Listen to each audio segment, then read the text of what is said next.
and here I am Monam present in front of you all with class 8 chapter 1 agriculture part 7. Why is there a smiley? Smiley क्यों है? Because ये last part है इस chapter का. मुझे पता है इस चैप्टर को मैंने काफ़ी लेंथी ले लिया है, पार्ट 7 तक मैं लेके चली गई हूँ एंड जो लेक्चर्स है कुछ के वो भी थोड़े से लंबे हो गए हैं 1 घंटे के, बट मैंने आपको ऑलरेडी रेकमेंड किया है कि स्पीड बढ़ाकर देख लेना. बट एक बात तो है कि जितना मैंने आपको पढ़ाया है वो काफ़ी हद तक, बहुत ज़्यादा ही हद तक सफिशिएंट है आपके एग्जाम के लिए. उससे ज़्यादा नहीं पूछा जाएगा आपको सारे के सारे. मतलब ऐसा नहीं है कि मैंने सिर्फ समझाया तो है ही मैंने, प्लस मैंने आपको एग्जाम में कैसे लिखना है वो भी मैंने आपको ग्रामेटिकली दिया हुआ है.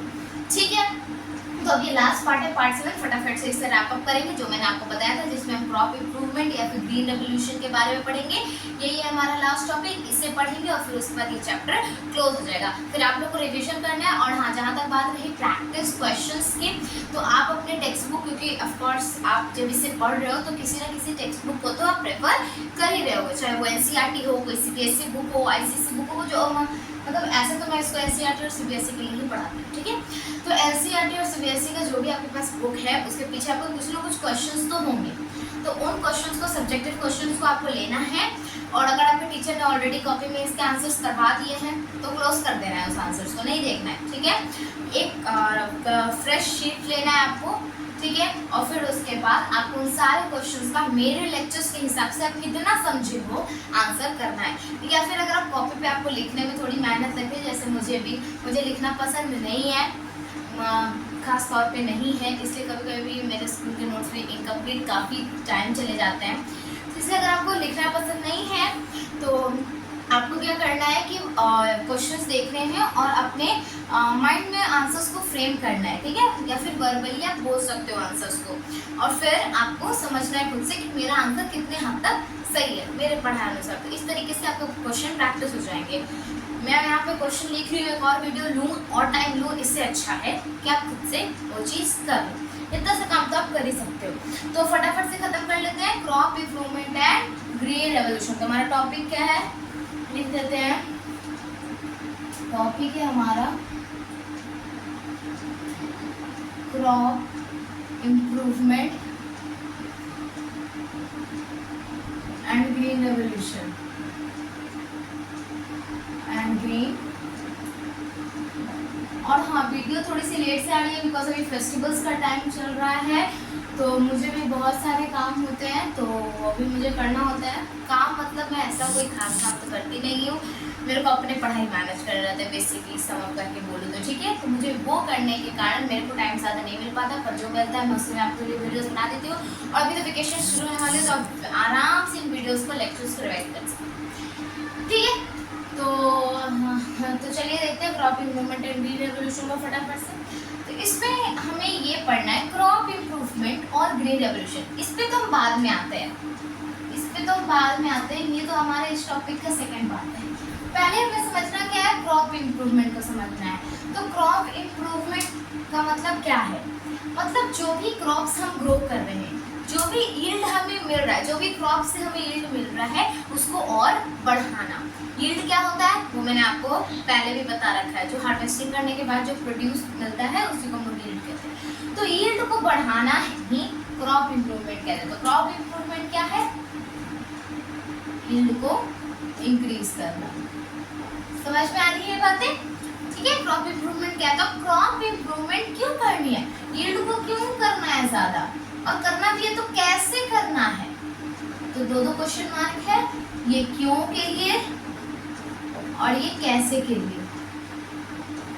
दोनों क्वेश्चंस को हमको आंसर करना है. तो पहले समझेंगे क्रॉप इंप्रूवमेंट क्यों करना है. क्रॉप इंप्रूवमेंट हमें इसलिए करना है क्योंकि आप जैसा कि जानते हो, जैसे मुझे इंडिया का मैप तो कुछ खास बनाने आता है नहीं, तो मैं एक रफ स्केच ड्रॉ कर सकती हूँ. I hope I am near to it. वैसा एकदम ड्रॉ तो नहीं कर सकती, बट नियर टू इट मैं ड्रॉ कर सकती हूँ.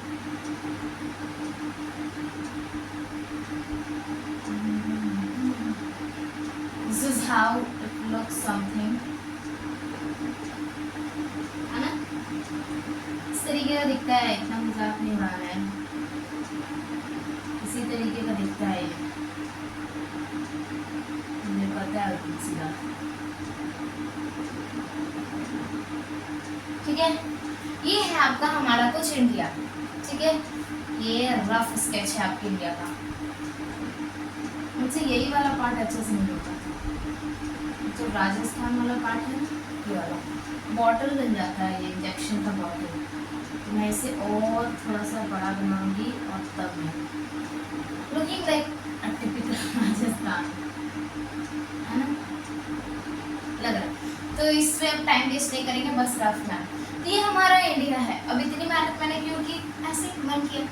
ठीक है, तो इंडिया का मैप है ये। ठीक है, कुछ लगभग इंडिया जैसा ही दिख रहा है, लगभग 19-20 का तो फर्क है। ठीक है, तो इस इंडिया के मैप में आप जानते हो कि लाइक हम लोग जो थे, इंडिया पहले सेकंड नंबर पे आता था, किसमें, पॉपुलेशन पे। #2 था हमारा पॉपुलेशन में, #2। बट क्या हुआ ना कि हम इंडियंस ने ना सोचा सेकंड क्यों रहना है, फर्स्ट रहेंगे ना। तो इसलिए पॉपुलेशन के टर्म्स में हमारा कंट्री नंबर 1 पे आ गया। यानी चाइना था ना पहले नंबर 1 पे, बट उसको बीट कर दिया हमने पॉपुलेशन के मामले में, और #1 पे क्रेडिट दे दिया। ठीक है, अब देखो पॉपुलेशन बढ़ रहा है, चलो इसमें रैंक तो बढ़ी, बट इसके साथ कुछ प्रॉब्लम्स भी आई। अब प्रॉब्लम्स क्या आई, क्या प्रॉब्लम्स है? तो देखो बात ये है कि अब इतनी तेजी से कुछ ही सालों के अंदर #2 से #1 में आ गए। तो जब इतना फास्ट ग्रोथ हो रहा है ना, इतना फास्ट ग्रोथ हो रहा है, किसका ग्रोथ हो रहा है फास्ट, पॉपुलेशन का। तो जब इतना फास्ट ग्रोथ हो रहा है पॉपुलेशन का, तो इस पूरे पॉपुलेशन के लिए हमको फूड, वाटर एंड शेल्टर, ये सारी चीजें चाहिए ना। फूड, वाटर, शेल्टर, ये सारी चीजें चाहिए कि नहीं, इस पूरे पॉपुलेशन के लिए चाहिए। और अगर ये नहीं हुआ, तो उसी कंडीशन को तो हम पॉवर्टी कहते हैं। पूरे इंडिया को पॉवर्टी में तो नहीं डाल सकते। और पॉपुलेशन जो है वो एकदम फास्टली इंक्रीज कर रही है भाई, इतनी जल्दी ग्रोथ कर रही है। तो हमें ये, हम लोग वाटर एंड शेल्टर तो ठीक है, वो तो बाद में हम लोग देखेंगे, लेकिन इस चैप्टर के हिसाब से हमें जो मेन फोकस करना है वो फूड के लिए। तो इतने लोगों का हमें पेट भी भरना है। जब पॉपुलेशन आ रही है, रैंक आप अपनी बढ़ा रहे हो, तो फूड भी बढ़ाओ, क्योंकि खाना बढ़ाओगे तभी ना उतने लोगों को खाना। जैसे फॉर एग्जाम्पल आपके घर में पहले 5 लोग थे, मम्मी थी, पापा थे, मतलब पापा थे, मम्मी थी, आप थे, आपका भाई था, मतलब मैं, भाई, और उसके बाद मेरी दीदी। हम लोग ये 5 मेंबर्स हैं। ठीक है, अब क्या हुआ कि मेरी दीदी की शादी हो गई। अब मेरी दीदी की शादी हो गई तो एक और आ गए। ठीक है, मेरे जीजू आ गए। तो अब एक और मेंबर फैमिली में मान लो बढ़ गया। ठीक है, तब बढ़ गया तो टोटल कितने, 6 मेंबर हो गए। अब 6 मेंबर हुए तो पहले मान लो अगर मेरे घर में खाना 5 किलो बनता था, 1-1 किलो एक पर्सन के लिए, तो अब क्योंकि 6 मेंबर हो गए हैं तो हमको 6 किलो खाना बनाना पड़ेगा ना, 1 किलो और बनाना पड़ेगा ना। तो यानी जब पॉपुलेशन बढ़ रही है तो हमें फूड भी क्या करना पड़ेगा, इंक्रीज करना पड़ेगा। इसीलिए ये एक प्रॉब्लम के साथ आती है। तो जब फूड को इंक्रीज करना है, अब बताओ इंडिया की ये मैप आप कब से देखते आ रहे हो, जब से आप छोटे बच्चे थे तब से आपको मम्मी पापा ने बताया, देखो ये है हमारा भारत, यहाँ हम रहते हैं, जय हिंद जय भारत, इंडिपेंडेंस डे सेलिब्रेट करते हो। तो मैप ये ऐसा ही है कि नहीं है कि मैप कभी ऐसा हो गया, मतलब इस साइड का रीजन कभी ऐसा तो नहीं हुआ ना कि इंडिया का वहाँ से ऐसे रीजन बढ़ गया, ऐसा तो नहीं हुआ। लैंड तो नहीं बढ़ा, हमारे पास तो इतना ही लैंड है, और इसी लैंड में हमें क्या क्या करना है, खेती भी करना है, एग्रीकल्चर भी करना है, फैक्ट्रीज भी खोलने हैं हमें, और रेसिडेंशियल यानी रहने के लिए भी हमें ज़मीन चाहिए। तो हमें बहुत सारे पर्पसेस के लिए क्या चाहिए, ज़मीन चाहिए। जब इतने सारे पर्पसेस हैं जिनके लिए हमें ज़मीन चाहिए, और ज़मीन ये फिक्स्ड है, तो मान लो खेती के लिए अगर पहले हम अगर 70% ज़मीन यूज़ कर रहे हैं और 30% हमारा रहने और फैक्ट्रीज के लिए हमारी यूज़ हो रहा है, तो अब ये 70% जो खेत है, 70% खेत है, हम इसको क्या करेंगे कि फूड जो है, फूड डिमांड जो है, बढ़ता हुआ जो फूड डिमांड है, ये जो बढ़ता हुआ फूड डिमांड है, ये कैसे पूरा करेंगे। तो आप बोलोगे 70% लैंड है ना, और ला दो, 70% लैंड है अभी खेती में। अभी इंडिया का मान लो इंडिया में 100 टुकड़े हैं लैंड के, जिसमें से 70 में खेती हो रही है, ठीक है। अगर 70 में खेती हो रही है तो और पॉपुलेशन बढ़ रहा है, तो आप लोग क्या बोलोगे, 70 में खेती हो रही है तो अब 90 में खेती कर दो, हो गया फूड सॉल्व। नहीं हो सकता, ऐसा नहीं हो सकता। हम लैंड को नहीं बढ़ा सकते। क्यों नहीं बढ़ा सकते? क्योंकि अगर हमने 90% खेती में ही यूज कर लिया तो हम इंडस्ट्रीज, फैक्ट्रीज और रहने के लिए हम कहाँ से लैंड लाएंगे? लैंड बढ़ तो नहीं रहा है, इसीलिए हम लोग एग्रीकल्चर लैंड नहीं बढ़ा सकते। हमारे पास अगर ये एग्जाम्पल है 70, ठीक है, इसको एग्जाम में नहीं लिख के आना है, ये फैक्ट है। तो अगर हमारे पास 70% लैंड थी तो अभी भी 70% ही है, लेकिन अब फूड डिमांड कैसे पूरा करें इसमें, कैसे? तो इसको पूरा करने के लिए हमने यील्ड बढ़ाने की कोशिश की, इसी को यानी इंक्रीजिंग टू मीट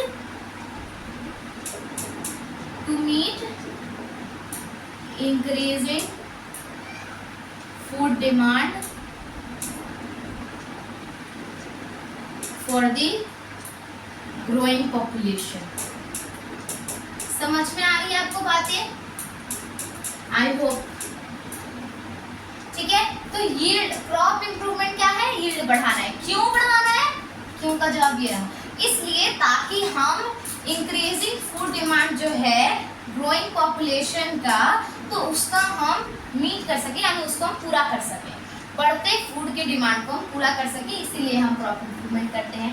कैसे करते हैं अब वो एक अलग टॉपिक है, तो वो हम कैसे करते हैं चलो वही पढ़ लेते हैं। ये वाला तो क्यों वाला तो ठीक था, लेकिन ये कैसे वाला वेरी वेरी वेरी इंपॉर्टेंट है, इसमें स्टार मार्क डाल लो, ठीक है। तो फटाफट से बॉडी रेस करेंगे। आपको क्या लगता है कैसे करेंगे क्रॉप इंप्रूवमेंट?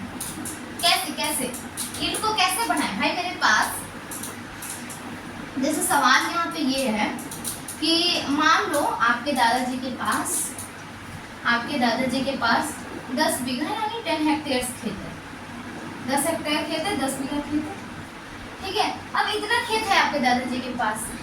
पहले क्या था कि पहले आपके दादाजी के परिवार में 5 लोग थे और अब 10 लोग हो गए। तो अब 10 लोग हो गए तो 5 का प्लस हो गया, और 10 हेक्टेयर में आपके दादाजी पहले जितना क्रॉप प्रोड्यूस करते थे, जितना यील्ड आता था, वो 5 लोगों के लिए सफिशिएंट था। पर यही क्रॉप 10 लोगों के लिए सफिशिएंट नहीं है, तो अब हमें इस क्रॉप में इंक्रीज लाना है। अब लैंड 10 हेक्टेयर ही है, आपके दादाजी और लैंड नहीं खरीद रहे, तो अब 10 ही हेक्टेयर में हम 10 ही बीघा में और ज़्यादा खाना कैसे प्रोड्यूस करें कि 10 लोगों का पेट भर जाए, वही सीख रहे हैं हम लोग, वही सीख रहे हैं। समझ गए जनरल आइडिया? तो आपको क्या लगता है कैसे करेंगे? तो जो सबसे पहला तरीका है वो ये है कि हम लोग हाई यील्डिंग क्रॉप्स का यूज़ करेंगे, क्रॉप वेराइटीज। अब मैं आपको वेराइटीज क्या होती है वो बता देती हूँ। आपने स्पीशीज का नाम सुना होगा ना? नहीं सुना है तो वो आप पढ़ोगे 9th में, ठीक है। 9th में आपको पूरा चेन पढ़ना है, किंगडम, फाइलम, ये सब पढ़ना है आपको, क्लास ऑर्डर वगैरह वगैरह बहुत सारा पूरा सीक्वेंस में आपको पढ़ना है। तो क्या होता है कि एक ग्रुप्स होते हैं, ठीक है, जिनमें आप कह सकते हो जिनमें सिमिलर कैरेक्टर्स होते हैं ना, वैसे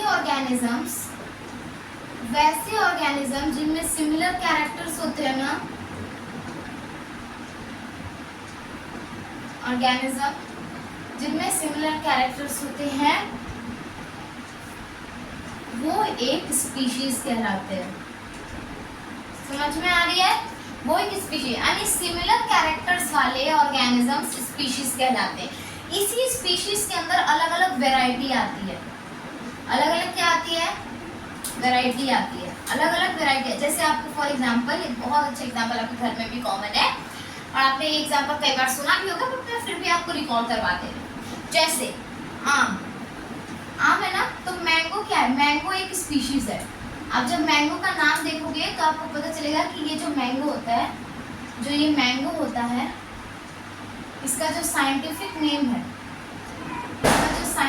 नेम है वो है मैंजीफेरा इंडिका।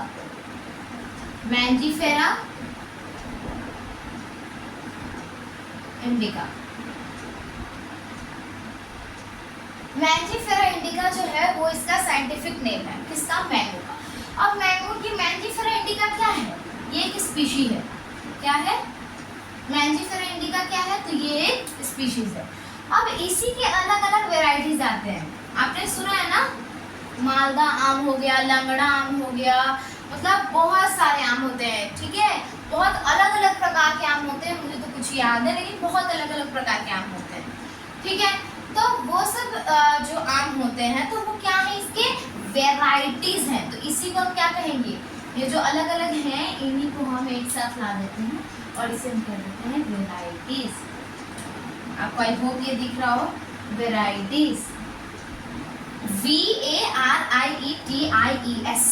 तो वेराइटीज होते हैं। वेराइटीज आप समझ गए, एक ही स्पीशी के अंदर जो अलग अलग होते हैं, कुछ अलग अलग प्रकार के होते हैं, अलग अलग टाइप्स होते हैं कि स्पीशीज में, उसी को हम वेराइटीज कहते हैं, ठीक है। समझ में आ गया। तो अब क्या होता है कि जैसे मान लो एक आपका कोई क्रॉप है, यहाँ मैंने आम का एग्जांपल दिया, बट मान लो वीट है, वीट एक क्रॉप है, ठीक है, ये एक स्पीशीज है, वीट का एक अलग अपना स्पीशी है, ठीक है। अब क्या होगा कि वीट में अलग अलग वैरायटीज आते हैं। कुछ ऐसे वैरायटीज होते हैं जो छोटे होते हैं, ये लैंड है आपका। कुछ ऐसे वैरायटीज आते हैं ना जो छोटे होते हैं बट उसमें खूब ग्रेस होता है, खूब वीट होता है, खूब सारा, ठीक है। कुछ ऐसे आते हैं जो बड़े लंबे होते हैं पर उनमें ना ग्रेन मतलब इतना सा रहता है, बड़े कम ग्रेस होते हैं। तो क्या होता है कि वेराइटीज जो होते हैं अलग अलग वेराइटी है, ये दोनों क्या है, इसके वेराइटी है, ये इसके वेराइटी। तो अब अगर हमें ज्यादा ग्रेस चाहिए तो हम कौन सा वाला वैरायटी यूज करेंगे, ये वाला वैरायटी। अगर आपके दादाजी पहले 10 बीघे के खेत पे ऐसा अगर गेहूं को उगाते थे तो वो 5 लोगों का पेट भर पाते थे, लेकिन अगर हम ज्यादा ग्रेन वाला गेहूं अब आपके दादाजी अगर उगाएंगे तो उनका यील्ड बढ़ जाएगा। क्या बढ़ जाएगा, यील्ड बढ़ जाएगा। और जब यील्ड बढ़ जाएगा तो वो 10 लोगों का पेट भर पाएंगे। तो समझ गए, ये मैं आपको दादाजी के एग्जाम्पल से समझा रही हूँ, बट आपको ये इंडिया के लेवल पे देखना है, ठीक है। तो सबसे पहला पॉइंट आपका यही है, कॉपी में नोट डाउन कर लो जो मैं लिखवाऊंगी अभी। तो सबसे पहला पॉइंट आपका क्या है, इंट्रोड्यूसिंग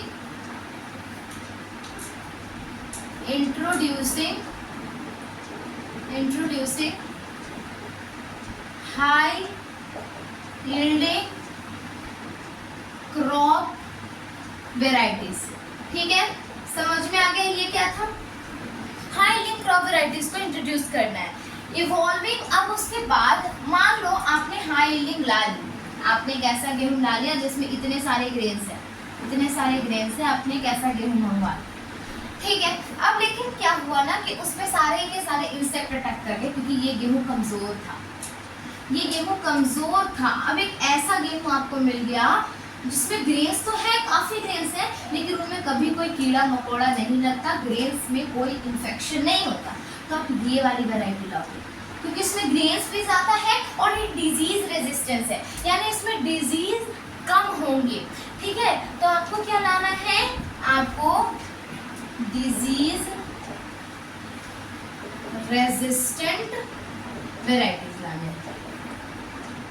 तो आपको ये सारे पॉइंट्स अपने एग्जाम में लिखने हैं, ये मैं देखने के लिए पॉइंट नहीं लिख रही हूँ, कॉपी में नोट डाउन करो और यही पॉइंट्स लिखने हैं आपको, ठीक है। अगर पूछ देगा how to do crop improvement या कैसे हम क्रॉप को इम्प्रूव करेंगे तो आपको यही आंसर लिखना है। फिर उसके बाद आपका जो तीसरा पॉइंट आता है वो ये है, evolving varieties that mature in short duration. अब इसका क्या मतलब है, इसका मतलब ये है कि अगर आपके पास एक ऐसी वैरायटी है, जो कि यील्ड काफी अच्छा देती है, लेकिन आपके पास एक ऐसी वैरायटी है जिसका यील्ड भले ही कम हो, वो भले ही थोड़ा थोड़ा ग्रो कर रही हो, लेकिन वो ये जो है ये मान लो आपका 10 दिन में ग्रो कर जाती है और उसको ग्रो करने में 30 दिन लग जाते हैं। तो आप बताओ कि अगर फार्मर ये वाला क्रॉप 10 दिन वाला करे तो उसका बेनिफिट क्या है, अगर 30 दिन वाला करे तो उसका बेनिफिट क्या है, ज़्यादा ग्रेन मिलेगा। लेकिन अगर 10 दिन वाला क्रॉप वो ग्रो करेगा तो ठीक है, उसको कम ग्रेन मिलेगा, अगली बार फिर वो तुरंत खेती चालू कर सकता है।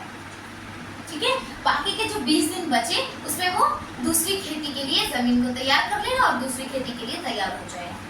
लेकिन अब हमें हाई यील्ड ग्रेन भी चाहिए और हमें ये टाइम ड्यूरेशन भी कम चाहिए। तो आप क्या करेंगे, कुछ साइंटिस्ट आएंगे बड़े बड़े दिमाग लेके, बिग ब्रेन, ठीक है, बिग ब्रेन लेके आएंगे और वो क्या करेंगे, इन दोनों को कर देंगे मिक्स। और जब इन दोनों को करेंगे मिक्स कैसे करेंगे, तो रिप्रोडक्शन करवाएंगे। ठीक है, इन दोनों के जब रिप्रोडक्शन करवाएंगे या फिर इनके जीन्स जो होते हैं ना, जीन्स क्या होते हैं, तो यानी डीएनए का आपने नाम सुना है ना, डीएनए वो होते हैं जो हमारे बाल को बताते हैं, बाल काले हैं तो काले हैं, पापा से चेहरा मिल रहा है, क्यों मिल रहा है, क्योंकि डीएनए उनके कुछ जो कैरेक्टर्स हैं वो हम में आए हैं डीएनए के थ्रू। ठीक है, तो डीएनए आपने सुना है, तो उन्हीं डीएनए में कुछ बदलाव ला देंगे ना, और ऐसा कर देंगे कि ये जो हाई यील्डिंग क्रॉप है ना, ये जो हाई यील्डिंग क्रॉप है ना, ये भी अब 10 दिन में ग्रो होने लग जाए, सोने पे सुहागा। ठीक है, तो इसीलिए that mature in short duration, तो कम ड्यूरेशन में जो वेराइटीज मैच्योर करेंगे उनसे ये बेनिफिट है। इवॉल्विंग मैंने यहाँ पे क्यों लिखा, इवॉल्विंग मैंने इसलिए लिखा क्योंकि यहाँ पे साइंटिस्ट जैसे इवॉल्व कर रहे हैं, ऐसे कुछ सीड्स वो ले रहे हैं और उनमें कुछ ऐसे बदलाव ला दे रहे हैं ना साइंटिफिक मेथड से कि अब वो कम दिन में अच्छे से ग्रो हो जा रहे हैं। तो इवॉल्व कर रहे हैं साइंटिस्ट, समझ में आ रही है ये चीजें?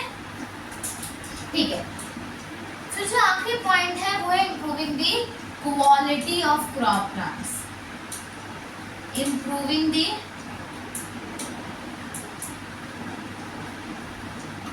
Quality of crop plants. Is that thing clear? यानी जो क्रॉप प्लांट्स होंगे उसकी क्वालिटी को हम इम्प्रूव कर देंगे। ठीक है, वो कैसे करेंगे, तो लेस केमिकल्स यूज करेंगे, या फिर हम ये भी कर सकते हैं कि हम लोग अगर मान लो एक साल में हमने कोई क्रॉप्स ग्रो किए, उसमें से कुछ अच्छे सीड्स मतलब कुछ ऐसे निकले जो कि अच्छे हैं, कुछ बुरे निकले, तो हम लोग अच्छे वाले से अगला क्रॉप ग्रो करेंगे, तो उससे क्या हो, क्रॉप की क्वालिटी बढ़ जाएगी। क्रॉप की क्वालिटी बढ़ाने के लिए हम साइंटिफिक मेथड्स का भी यूज कर सकते हैं, वो मैं अभी आपको आगे बताऊंगी कैसे। तो ये जो क्रॉप प्लांट की क्वालिटी बढ़ाने वाली मेथड्स ऑफ क्रॉप इम्प्रूवमेंट अब हम पढ़ेंगे। ठीक है, तो ये तो हमने चारों देख लिया। ठीक है, कि क्रॉप इम्प्रूवमेंट में हम लोग क्या क्या कर सकते हैं। तो पहला मैंने आपको बताते हैं, इंट्रोड्यूस कर सकते हैं हाई यील्डिंग वैरायटीज को। दूसरा क्या, कि डिजीज रेजिस्टेंट वैरायटीज हम लोग ला सकते हैं, इवॉल्व कर सकते हैं ऐसे वैरायटीज को जो कि शॉर्ट ड्यूरेशन में मैच्योर हो जाए और क्रॉप प्लांट की क्वालिटी को इम्प्रूव कर सकते हैं। ठीक है, अब ये जानते हैं कि ठीक है ये सब कर सकते हैं, पर कैसे कर सकते हैं। ठीक है, ठीक है, तो वो अब देखते हैं कि कैसे हम इन सारी चीजों को कर सकते हैं। तो उसके लिए हमें क्या पढ़ना होगा, methods of crop improvement. Methods of crop improvement क्या है, methods of crop improvement. Sorry for my hand writing, पर मैं अभी काफ़ी फास्टली आपको पढ़ा रही हूँ। ठीक है, बिकॉज मैं वीडियो को ज़्यादा लंबा नहीं रखना चाहती। तो मेथड्स ऑफ क्रॉप इम्प्रूवमेंट क्या है, पहला तो है आपका सिलेक्शन। सिलेक्शन में आपको क्या करना है कि ऐसे क्रॉप वेराइटीज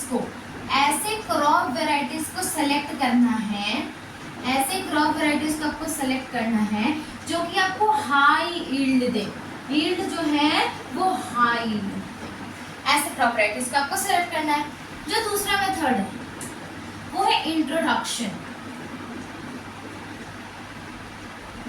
इंट्रोडक्शन, यानी आपको ऐसे क्रॉप वेराइटीज को इंट्रोड्यूस करना है जो कि फिर से क्या करें, हाई। तीसरा जो है वो आपका हाइब्रिडाइजेशन या फिर क्रॉस ब्रीडिंग, जो मैं अभी आपको समझाऊंगी, लेकिन अभी पहले इन दोनों को समझ लेते हैं। तीसरा वाला थोड़ा सा मुझे समझाना पड़ेगा। तो देखो दूसरा, ये दोनों क्या है। सिलेक्शन में क्या करते हैं कि मैंने आपको जैसे बताया, मैंने आपको बोला ना, एग्जाम्पल दिया था ना स्टार्टिंग में, वीट का। एक वीट जो है वो छोटा है लेकिन उसमें बहुत ग्रेन्स है, एक वीट है जो लंबा है लेकिन उसमें कम ग्रेन्स है। तो हम लोग ज़्यादा यील्ड कौन देगा, ज़्यादा प्रोड्यूस कौन देगा हार्वेस्ट करने में, छोटा वाला देगा ना, ज़्यादा ग्रेन्स है तो ज़्यादा यील्ड देगा। तो हमें ऐसी वैरायटीज को सेलेक्ट करना है कि जो कि हाई यील्ड दे। तो फार्मर्स को हमें क्या बोलना है कि आप छोटा वाला चूज करो क्योंकि ये ज्यादा यील्ड देगा। तो ये होता है सिलेक्शन, सेलेक्ट करेंगे, वर्ड नहीं है ना सेलेक्ट, यहाँ पे भी देखो सेलेक्ट। फिर आता है यहाँ पे इंट्रोडक्शन। इंट्रोडक्शन मतलब अगर आपके फॉरेन में या किसी और स्टेट में, ठीक है, मान लो इंडिया में आपका मतलब वैसा वैरायटी ग्रो नहीं होता जो कि उतना अच्छा यील्ड दे, लेकिन बाहर में फॉरेन में एक ऐसा क्रॉप का, उसी क्रॉप का ऐसा वैरायटी ग्रो होता है कि वो ज़्यादा यील्ड दे रहा है। तो हम लोग क्या करेंगे, इंडिया के साइंटिस्ट उसको लाएंगे इंडिया में, ठीक है, और इंडिया में उस वैरायटी को ग्रो करेंगे। बट देखो क्योंकि फॉरेन का एनवायरनमेंट अलग है, इंट्रोडक्शन में थोड़ी सी प्रॉब्लम क्या हो जाती है कि एनवायरनमेंट चेंज हो जाता है। जब इंट्रोडक्शन करते हैं तो इसमें एनवायरनमेंट चेंज होता है, एनवायरनमेंट चेंज होता है, हो जाता है। जैसे फॉर एग्जांपल अब मान लो अभी तो मैंने फॉरेन और इंडिया कर लिया, इंडिया में भी खुद में ले सकते हैं। जैसे इंडिया में मान लो अरुणाचल प्रदेश में कैसी वैरायटी ग्रो होती है किसी क्रॉप की जो कि बहुत अच्छा यील्ड दे रही है, वहीं आपका बात करें राजस्थान में तो वो वाली वैरायटी नहीं है।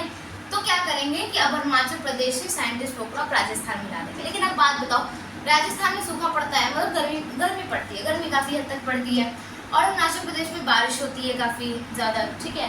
तो अगर बारिश हो रही है एक जगह काफ़ी गर्मी पड़ रही है, तो एनवायरनमेंट बदला कि नहीं बदला, एनवायरनमेंट बदल गया। तब इस एनवायरनमेंट बदल गया तो क्रॉप तो भाई वहाँ जीने के लिए परफेक्ट था ना। अब हम क्या बात कर रहे थे कि जब हम क्रॉप्स कहीं से और से इंट्रोड्यूस करते हैं एक पर्टिकुलर एरिया में, तो क्या होता है, तो ये होता है कि वहाँ का एनवायरनमेंट जो होता है वो चेंज हो जाता है। तो जब एनवायरनमेंट चेंज होगा तो उसको अडेप्ट करना पड़ेगा। मतलब वहाँ अगर वो बारिश में रह रहा है अरुणाचल प्रदेश में और राजस्थान में ला रहे हैं और गर्मी में रहना है, तो कुछ तो चेंजेस लाने पड़ेंगे ना। तो वो चेंजेस हम लोग लाएंगे साइंटिफिक मेथड्स के थ्रू, ठीक है, उसे अडेप्ट करवाएंगे, ठीक है। तो वो आप लोग पढ़ोगे कि कैसे होगा। वहाँ पे हम लोग क्रॉस ब्रीडिंग करवाते हैं अलग अलग वैराइटीज के बीच में। जब हम क्रॉस ब्रीडिंग करवाएंगे, जैसे मतलब मैं आपको बता देती हूँ, एक ओवरऑल आइडिया देती हूँ। मान लो राजस्थान का कोई बीट है और ये आपका अरुणाचल प्रदेश का बीट है, ठीक है, ये आपका कम यील्ड देगा, ध्यान रखना है। तो ये आपका राजस्थान वाला कम यील्ड दे रहा है, अरुणाचल प्रदेश में ज़्यादा यील्ड दे रहा है, तो उसको यहाँ से यहाँ ला दिए। लेकिन अब क्या हो रहा है कि यहाँ पे बहुत ज़्यादा धूप पड़ रही है, गर्मी बहुत ज़्यादा है, और वहाँ पे बारिश काफ़ी ज़्यादा हो रही है, ये क्लाउड है और बारिश काफ़ी ज़्यादा हो रही है। तो अब फर्क है दोनों एनवायरनमेंट में। तो हम क्या करेंगे कि इस प्लांट को दोनों को ना रिप्रोडक्शन करवा देंगे, जिसको हम लोग क्रॉस ब्रीडिंग कहते हैं। क्रॉस ब्रीडिंग, नो हाँ क्रॉस ब्रीडिंग कहते हैं इसको। तो जब हम लोग इसका क्रॉस ब्रीडिंग करवाएंगे ना, जब हम इसका क्रॉस ब्रीडिंग करवाएंगे तो क्या होगा कि अब इसके अंदर इसकी क्वालिटी क्या आ जाएगी, एक नया प्लांट बनेगा जिसके अंदर क्वालिटी आ जाएगी कि वो धूप को सह लेगा, और दूसरी क्वालिटी इसकी आ जाएगी कि बहुत ज़्यादा ग्रेन्स देने लगेगा। तो दोनों क्वालिटीज मिल गई, तो इसी को क्रॉस ब्रीडिंग। अब 9th में इसको आपको डिटेल से पढ़ना है, इंप्रूवमेंट इन फूड रिसोर्सेज आपका एक चैप्टर है, अगर वो एनसीईआरटी ने रहने दिया तो आपको ये पढ़ना है, ठीक है। एनवायरनमेंट चेंज इस तरीके से हम टैकल करेंगे। इंट्रोडक्शन हो गया, ऐसी क्रॉप वैराइटीज को इंट्रोड्यूस करना जिसका यील्ड ज़्यादा हो। अब हम लोग जो तीसरा, इसे मैंने अभी आपको बोला कि जो समझाने वाला टॉपिक है वो है आपका हाइब्रिडाइजेशन और क्रॉस ब्रीडिंग। तो हाइब्रिडाइजेशन और क्रॉस ब्रीडिंग है, क्रॉस ब्रीडिंग का आपको मैंने आइडियाज दे दिया, ठीक है। तो क्या लिखना है, हाइब्रिडाइजेशन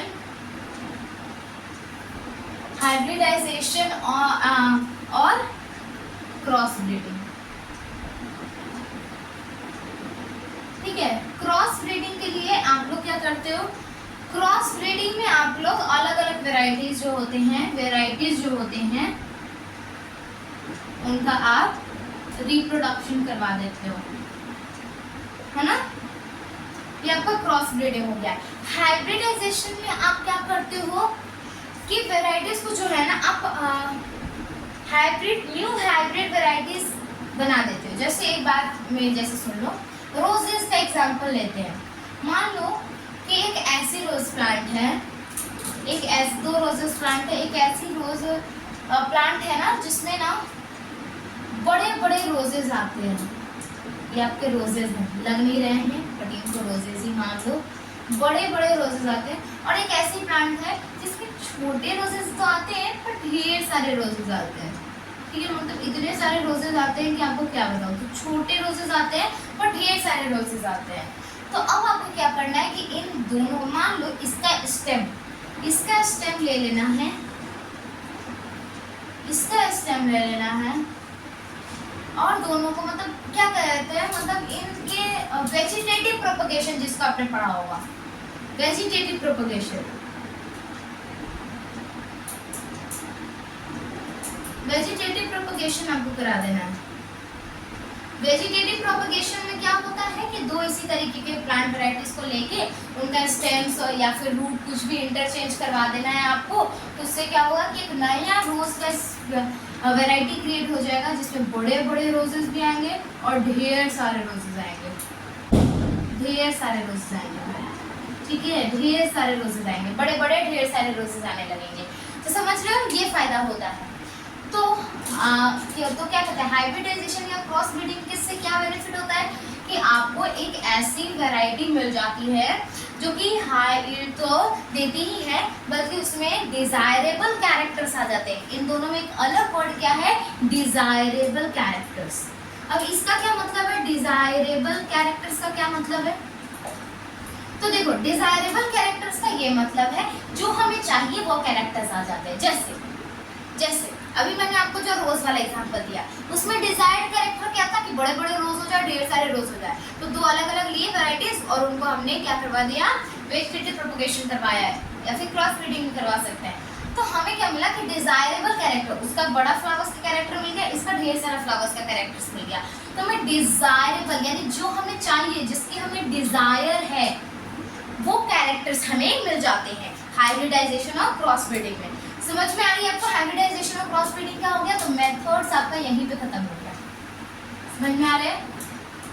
ओके, तो हम फटाफट से ये पार्ट हमारा हो गया है क्रॉप इम्प्रूवमेंट वाला। अब हम फटाफट से पढ़ेंगे ग्रीन रेवोल्यूशन वाला पार्ट।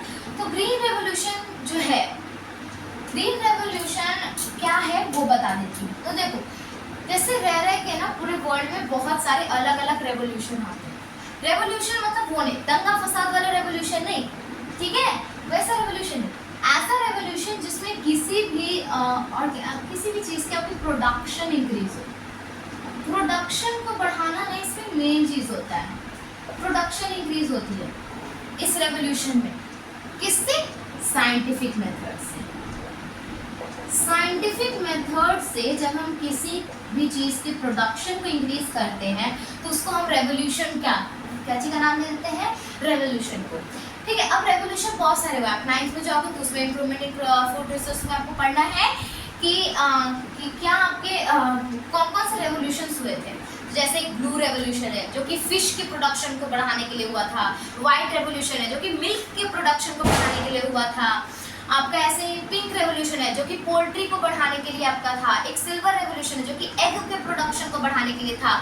गोल्डन रेवोल्यूशन है, गोल्डन रेवोल्यूशन आई थिंक उसके लिए क्या गया था, ऑयल्स वगैरह को बढ़ाने के लिए। येलो रेवोल्यूशन हनी को। इस तरीके से आपके बहुत सारे। ब्लैक रेवोल्यूशन कोल के लिए। तो अलग अलग रेवोल्यूशन है जो कि अलग अलग चीज़ों के प्रोडक्शन के लिए प्रोडक्शन को इंक्रीज करने के लिए साइंटिफिक मेथड से क्या करते हैं कि अवेयरनेस जारी की जाती है। क्या की जाती है? अवेयरनेस। तो इसी चीज़ को हम रेवोल्यूशन कहते हैं, अवेयरनेस। इसी चीज का रेवोल्यूशन। तो एक ग्रीन रेवोल्यूशन भी हुआ था। ग्रीन रेवोल्यूशन में क्या हुआ था? तो ग्रीन रेवोल्यूशन में आपके एग्रीकल्चर को प्रोडक्शन के लिए बढ़ाने के लिए हुआ था। एग्रीकल्चर इसके प्रोडक्शन के लिए आपको बढ़ाने के लिए था। अब एग्रीकल्चर में भी किस चीज की, तो वो अभी आपको 9th में पढ़ना है, अभी मैं नहीं पढ़ाऊंगी इसको डिटेल में। ठीक है, तो एग्रीकल्चर के प्रोडक्शन को बढ़ाने के लिए जो रेवोल्यूशन हुआ उसी को हमने ग्रीन रेवोल्यूशन कहा। समझ में आ रही है? Green revolution. अभी ग्रीन रेवोल्यूशन इंडिया में कौन लाया था? इंडिया में कौन लाया था? तो ये जो रेवोल्यूशन है ग्रीन रेवोल्यूशन, वो इंडिया में आपका लाए थे एम.एस. स्वामीनाथन। अब मैंने इंडिया यहाँ पे क्यों इंडिया मैंने आपको, अब एम.एस. स्वामीनाथन को फादर ऑफ ग्रीन रेवोल्यूशन भी किया जाता है, फादर ऑफ ग्रीन रेवोल्यूशन। ठीक है, अब मैंने यहाँ पे Indian father of green revolution, यहाँ पे देखो प्रॉपरली आपको लिखना है Indian father of green revolution, ये नहीं छोड़ना है।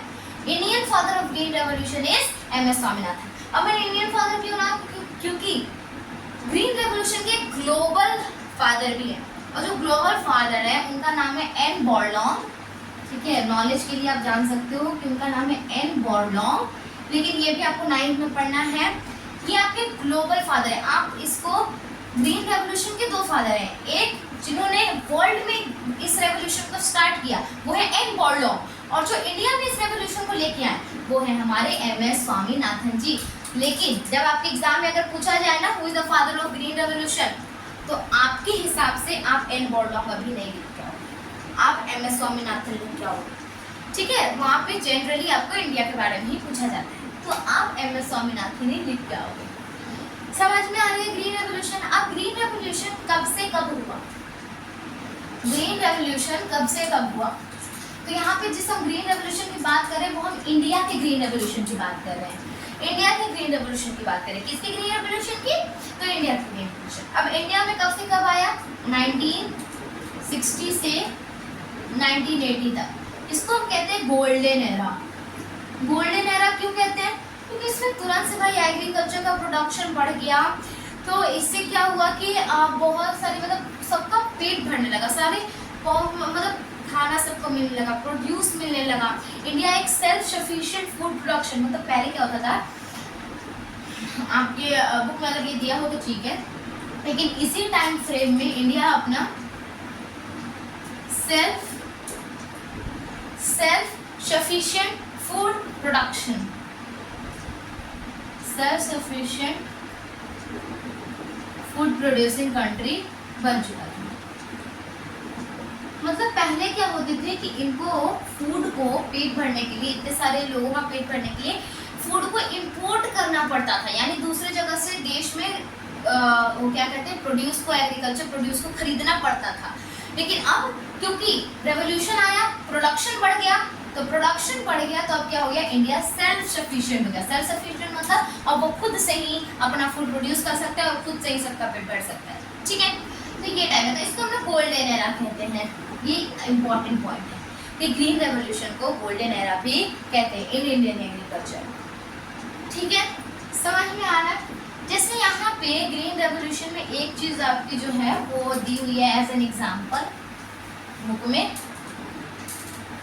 बेसिक बुक में दी हुई है, और वो एग्जाम्पल ये है कि जैसे मैक्सिको में ना, मैक्सिको में एक ऐसी वीट की वैरायटी है जो कि काफ़ी हाई यील्ड देती है। मैक्सिको में काफ़ी हाई यील्ड देती है, एक ऐसी वीट वैरायटी है ना जो कि काफ़ी हाई यील्ड देती है। तो साइंटिस्ट और ऊपर से ऊपर क्या हो गया कि ये डिजीज रेजिस्टेंट है, ये जो वैरायटी है ये डिजीज रेजिस्टेंट है। तो अब इंडिया के साइंटिस्ट ने क्या किया कि इस वैरायटी को इंडिया में इंट्रोड्यूस किया, और फिर उसके बाद इसको इंडिया के एनवायरनमेंट के हिसाब से इस वैरायटी को कहाँ इंट्रोड्यूस किया गया, इंडिया में, और साइंटिस्ट ने इसे मॉडिफाई कर दिया इंडियन एनवायरनमेंट के अनुसार। ठीक है, एनवायरनमेंट के हिसाब से इसे मॉडिफाई कर दिया। तो ये आपका एक एग्जांपल दिया हुआ है आपके बुक में, ये आपका हुआ था ग्रीन रेवोल्यूशन के टाइम पे। ऐसे ही बहुत सारी अलग अलग वेराइटीज को इंट्रोड्यूस किया गया था, अलग अलग अच्छे, मतलब ग्रीन रेवोल्यूशन में मेनली क्या हुआ था, अगर आपको पूछ दे कि ग्रीन रेवोल्यूशन में क्या हुआ था, तो ये हुआ था कि ग्रीन रेवोल्यूशन में आपकी जो प्रोडक्शन है उसकी क्वालिटी और क्वांटिटी दोनों बढ़ी। आप लिखोगे कि ग्रीन रेवोल्यूशन में जो एग्रीकल्चरल प्रोड्यूस है उसकी क्वालिटी एंड क्वांटिटी दोनों बढ़ी। अब वो कैसे बढ़ी, तो वो इंट्रोडक्शन, कैसे बढ़ी, तो वो इंट्रोडक्शन, सलेक्शन,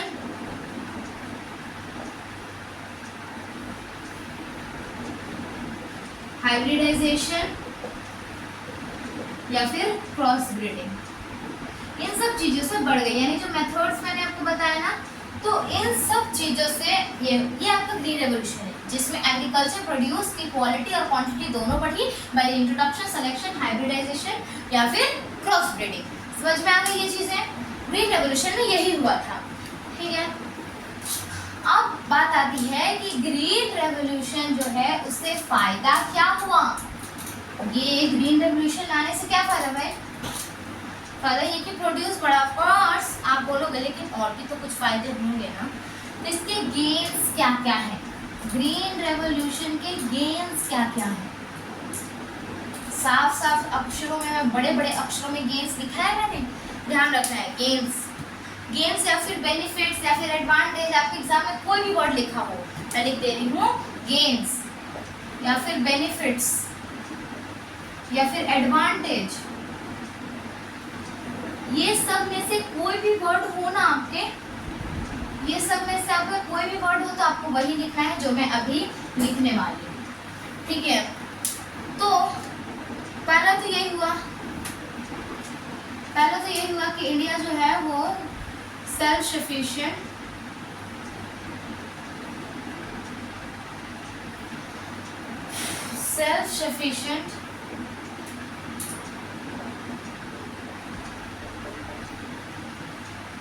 इंडिया में सेल्फ सफिशिएंट फूड प्रोडक्शन होने लगा।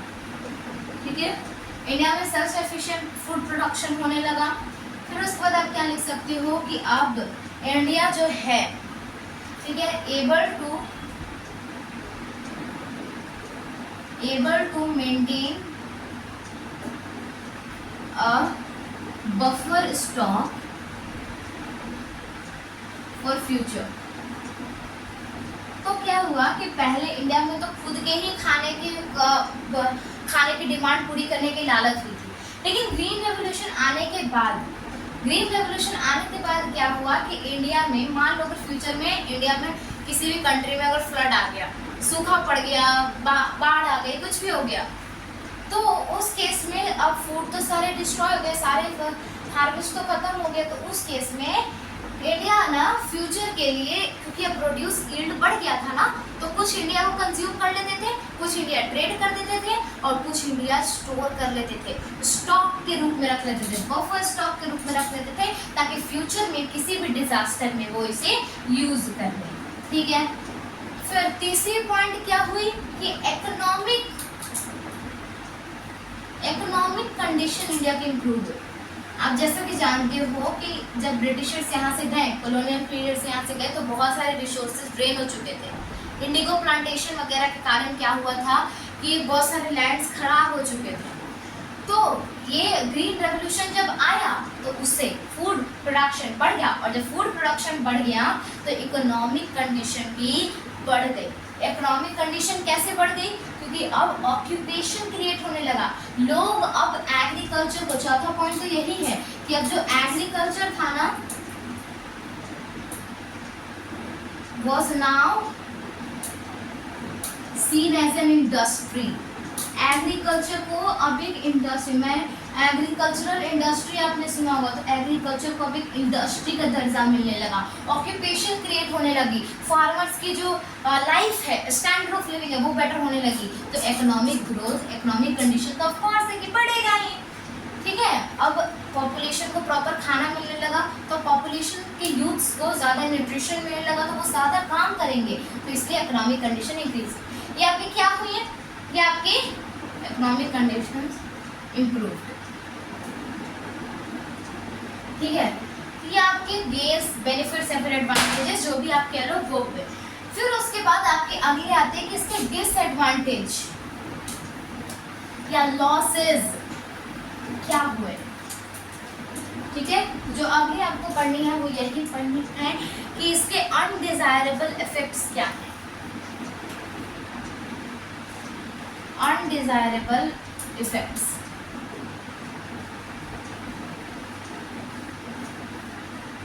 क्या हैं इसके? तो इसके अनडिजायरेबल इफेक्ट्स ये हैं कि इसमें क्या होता है क्योंकि ग्रीन रेवोल्यूशन हमारा मेन फोकस था कि प्रोडक्शन को किसी भी तरीके से बढ़ाना है। तो प्रोडक्शन को बढ़ाने के लिए फर्टिलाइजर्स जो हैं, फर्टिलाइजर्स का एक्सेसिव यूज होने लगा, excessive use of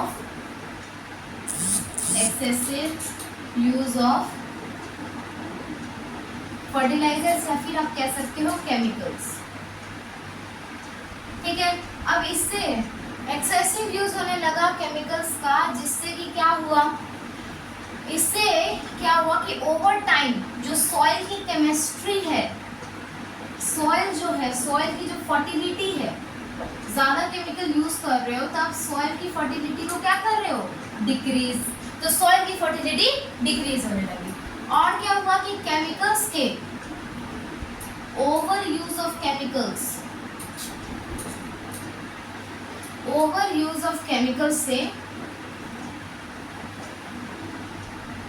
air, water and soil pollution ये भी होने लगा। समझ में आ रही है आपको ये चीजें? ठीक है, ये हो गया। फिर उसके बाद आपका बाद में क्या आता है कि ग्राउंड वाटर, मतलब क्या कहते हैं, इरिगेशन जो है,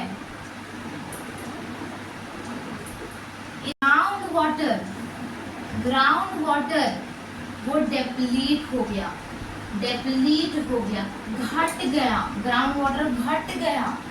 तो ये क्या है, इसके अनडिजायरेबल इफेक्ट्स हैं कि केमिकल्स के एक्सेसिव यूज से क्या हुआ कि जो सॉइल फर्टिलिटी है वो डिक्रीज हो गई, और केमिकल्स के ज़्यादा यूज से एयर, वाटर और सॉइल पोल्यूशन हो गया, क्योंकि वही केमिकल्स जब बहकर मिलते थे वाटर बॉडीज में तो उससे पोल्यूशन हो गया, सॉइल पोल्यूशन हो गया, केमिकल से जो रिलीज होती है कुछ गैसेस उससे एयर पोल्यूशन हो गया।